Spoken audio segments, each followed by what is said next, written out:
தம்பதிகளே, நீங்கள் நீண்ட காலம் உடலுறவு கொள்ளவில்லையா? உடலுறவில் ஆர்வம் குறைந்து விட்டதா? சலிப்பான உடலுறவால் கவலையில் இருக்கிறீர்களா? நீங்கள் எப்போது உடலுறவு கொண்டீர்கள் என்று உங்களுக்கே ஞாபகம் இல்லையா? ஆமெனில் இதற்கு என்ன காரணம் என்று யோசியுங்கள். இன்றைய நாளில் பெரும்பாலான தம்பதிகள் சலிப்பான பாலியல் வாழ்க்கையை கொண்டிருப்பதாக ஆய்வுகளும் கூறுகின்றன. இதற்கு வாழ்க்கை முறை மாற்றம் மற்றும் குறைந்த பாலியல் ஆர்வம் ஆகியவையே காரணமாக இருக்கலாம். மகிழ்ச்சியான சுவாரஸ்யமான உடலுறவை பெற வேண்டும் என்றால் அதற்கு நீங்கள் சில புதிய முயற்சிகளையும் செய்ய வேண்டும். பல தம்பதிகள் அடிக்கடி உடலுறவு கொண்டாலும் அது மகிழ்ச்சியானதாக இருப்பதில்லை. அது எப்போதும் உங்கள் ஹார்மோன்கள் செய்யும் தவறில்லை. தம்பதிகள் உடலுறவு கொள்ள விரும்புவதை நிறுத்துவதற்கு பல்வேறு காரணங்களும் உள்ளன. அவை என்னென்ன காரணங்கள் என்று இந்த வீடியோவில் தெளிவாக பார்க்கலாம். நம்பர் 1, நீங்கள் மன அழுத்தத்தில் இருக்கும் தருணத்தில் உடலுறவு கொள்வது கடினமான விஷயம். இது வேலை, வீட்டில் உள்ள கடமைகள் அல்லது எதிர்கால கவலைகள் பற்றியே உங்களை சிந்திக்க தூண்டும். இதனால் உங்கள் பாலியல் ஆர்வம் தூண்டப்படாது மற்றும் உங்களால் உடலுறவில் சரியாக செயல்படவும் முடியாது. எப்படி இருந்தாலும் நீங்கள் மனரீதியாக நிம்மதியாக இல்லாத போது இன்பத்தை பெறுவதும் கடினமாக இருக்கும். உடலுறவு மன அழுத்தத்தை குறைக்கும் என்று கூறப்பட்டாலும் மன அழுத்தத்திற்கு ஆளாகும் போது நீங்கள் பாலுணர்வில் உற்சாகமடைவது கடினமாகவும் இருக்கும். 2வது, கருவுறுதலை தவிர்ப்பதற்காக பலர் உடலுறவுக்கு முன்பு கருத்தடை மாத்திரைகளை எடுத்துக்கொள்கிறார்கள். ஆனால் கவலையின்றி உடலுறவு கொள்வதற்காக நீங்கள் கொண்டிருக்கும் அந்த கருத்தடை மாத்திரை உண்மையிலேயே உங்கள் பாலியல் உந்துதலை தடுக்கும் ஒன்றாக இருக்கலாம்.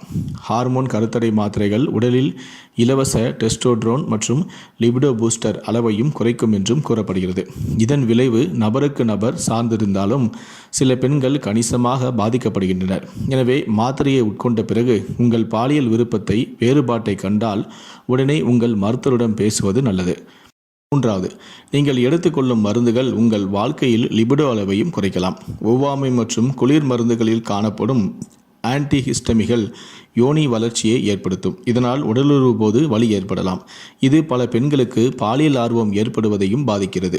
அத்தகைய சூழ்நிலையில் நீங்கள் மகிழ்ச்சியான மற்றும் திருப்தியான உடலுறவு கொள்ள தண்ணீரோ அல்லது சிலிக்கான் அடிப்படையிலான லூப்ரிகண்டை நீங்கள் பயன்படுத்தலாம். 4வது, உடலுறவின் போது இடுப்பு வலி மற்றும் அசௌகரியத்தை அனுபவிப்பது உங்கள் பாலியல் ஆசையை கடுமையாக பாதிக்கும். இது தொற்று அல்லது யோனி தசைகளின் பிடிப்பு முதல் உடலுறவுக்கு முன் போதுமான ஃபோர்ப்ளே இல்லாமை வரை ஏதேனும் ஒரு காரணமாகவும் இருக்கலாம். எனவே நீங்கள் வலியை மீறி செல்லும் போது உடலுறவு ஒரு வேலையாக கருதுகிறீர்கள். இது மகிழ்ச்சிகரமான செயல் அல்ல. இது உங்கள் லிபிடோவை பாதிக்கலாம். 5வது, பொதுவாக நீண்ட காலம் உறவில் இருப்பவர்கள் சலிப்பான பாலியல் வாழ்க்கையை கொண்டிருக்கலாம்.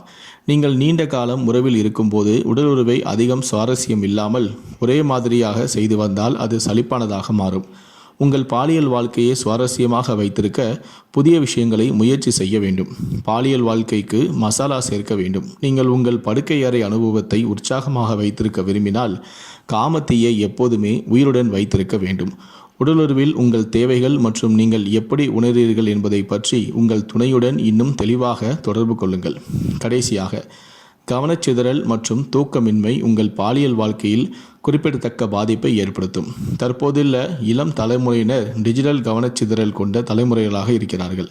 இது பெரும்பாலும் தூக்கமின்மை மற்றும் கவனச்சிதறல் போன்ற பெரிய பிரச்சனைக்கு வழிவகுக்கலாம். இவை இரண்டும் உங்கள் லிபிடோவை அதிகரிக்க உதவாது. நீங்கள் நன்றாக ஓய்வெடுக்கும் போது உங்கள் செக்ஸ் டிரைவும் மிகவும் திறமையாக செயல்படும். பாலியல் வாழ்க்கையில் நீங்கள் சிறப்பாகவும் செயல்படலாம்.